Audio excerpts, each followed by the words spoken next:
C'est un livre que j'aurais pas dû écrire. Mon père venait de disparaître, j'étais en Crète avec mes enfants et j'étais très en retard sur des bandes dessinées, sur des scénarios de films. Et tout d'un coup, je me suis mis à plus rien voir. Je me suis mis à voir quelque chose qui était très bizarre, tout était flou.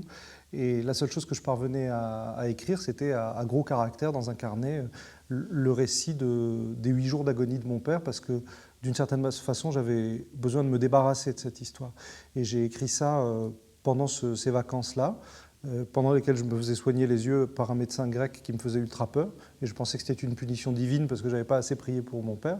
Et voilà, c'est comme ça que je me suis mis à écrire cette histoire. C'est l'histoire de mon père qui, quand ma mère est décédée, a décidé qu'on me dirait qu'elle était partie en voyage, soi-disant pour me protéger, mais en fait parce que lui était terrorisé, je crois. C'était un type qui avait tout du bonhomme viril du Sud et tout, mais ça lui faisait trop peur de faire face à la mort.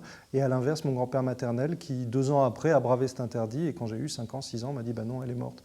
Donc ce livre, c'est l'histoire de ces 2 bonhommes, et de moi qui ai attendu qu'ils soient morts tous les 2 pour prendre un petit peu la parole. Moi, je suis uniquement un auteur de comédie, donc les auteurs de comédie, c'est surtout utile quand il est question de deuil. Il y a 2 types de rire dans mon travail. Il y a un rire qui est construit, qui est vraiment dramaturge, celui que je pratique dans Le Chat du Rabbin. Et il y a un rire qui va dans la recherche de vérité, qui est plutôt celui qu'il y a dans ce bouquin-là. C'est qu'est-ce qui se passe si on cesse de s'auto-censurer et si on raconte vraiment ce dont on est témoin.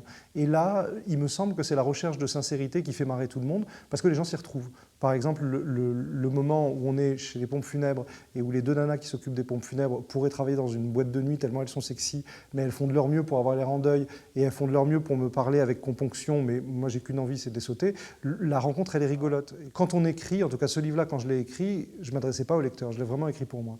Quand on décide de publier, oui, là, il y a une recherche d'universalité. Là, on se dit, moi, on m'a élevé dans l'idée que dès qu'un type se croit différent des autres, c'est que c'est un imbécile. Donc, il y a forcément un lieu où perdre son père, c'est la même chose pour chacun.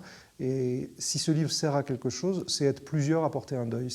C'est vraiment l'objectif. Moi, je demande beaucoup à mes lecteurs de m'aider à porter des choses différentes, difficiles. Quand je découvre quelque chose de nouveau, j'ai besoin d'en faire un livre parce que je sais, on m'a dit, il ne faut jamais te leurrer, l'amour des lecteurs, ce n'est pas vraiment un amour. Ben, moi, je ne le vois pas comme ça.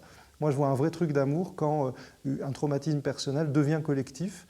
Et tout d'un coup, je m'aperçois que ce qui m'arrive, c'est moins dur à porter, parce que c'est comme quand on écrit une chanson, parce que d'autres gens le portent aussi. Donc une chanson, ça marche si tout le monde la reçoit à sa façon. Il me semble qu'un roman un petit peu sentimental fonctionne de la même façon.